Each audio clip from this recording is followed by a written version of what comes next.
buy cheaply. Or a system, a higher purchase system that is affordable. Such that, because our intention is to ensure that we have 100% electric bikes in the market. Then on top of that, Uganda the country gets a more of a benefit of ensuring that we don't lose more foreign exchange. Because we shall be keeping our foreign exchange, our balance of payment is better, because we shall be bringing in less fuel, which is more of course in foreign currency. So there are many things that will add to the transformation of the economy, which already our excellence is up to the transformation of the economy. So we are directly touching our own base road target, social transformation of our economy, right from the grassroots. So we are happy for that, and we're here to support you. But what we should have to emphasize is the standards and quality. If the bike is to, as an example, is to last 100 years, please assure us of 100 years of electric bikes. Basically, quality should be emphasized, should be at the topmost of your game. Then the other aspect which we tend to look at are the supply chain, which we mentioned. Because, in most cases, they use or the people pick up these new technologies, but when something gets wrong, then it's very a lot on the market. But I had mentioned improvement of the supply chain. So we'd like to get your assurance that if people pick up these bikes, they're in position not to pack them after a month. So you have an option of the British here, assure them and inform them that the spares for these electric bikes are available. And take away the myth of saying electric bikes are expensive, there are no spare parts, they don't take efficient to handle this. Again, I was happy that we came up with the Spiral Academy battery swapping network. So on the length and breadth of the country, you will see over a period of time that we will have combination of battery swapping stations.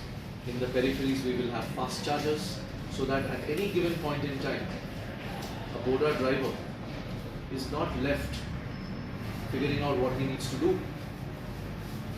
That's point number one. Point number two, we will be, over a period of time, as demand picks up, we will be setting up an assembly unit here, where we will, on a large scale, start assembling the bikes, the motors, batteries, and this is high technology transfer that we will bring in Uganda, thereby creating high quality jobs.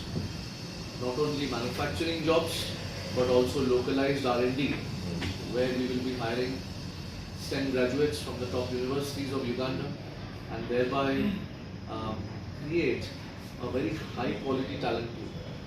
We have already launched Spiro Academy, where we have modules, training modules for blue collar workers, for STEM graduates to upskill. This game is about upskilling local community. And that is our commitment in terms of how we want to ensure that high technology transfer leads to improving the skills of the local community. Because EV is all new, it's exciting, there's a lot of innovation. We have to drive that innovation in Uganda. That's point number two. Point number three is that we want to build an EV ecosystem. And now what that means is, beyond Spiro, we are talking to a couple of strategic partners, suppliers, who will co-locate along with us in Uganda, right? And this is it's going to take some time, but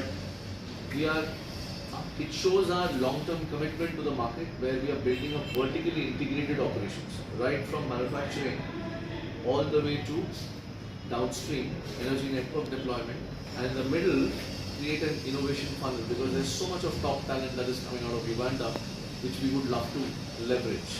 We've already created lots of jobs here. More than 150 to 200 direct jobs have been created, and plenty of indirect jobs will be created.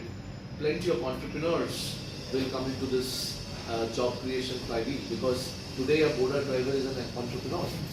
He's a micro entrepreneur. So it is our responsibility to empower him and then create thousands and thousands of entrepreneurial energy in the Uganda landscape. So that's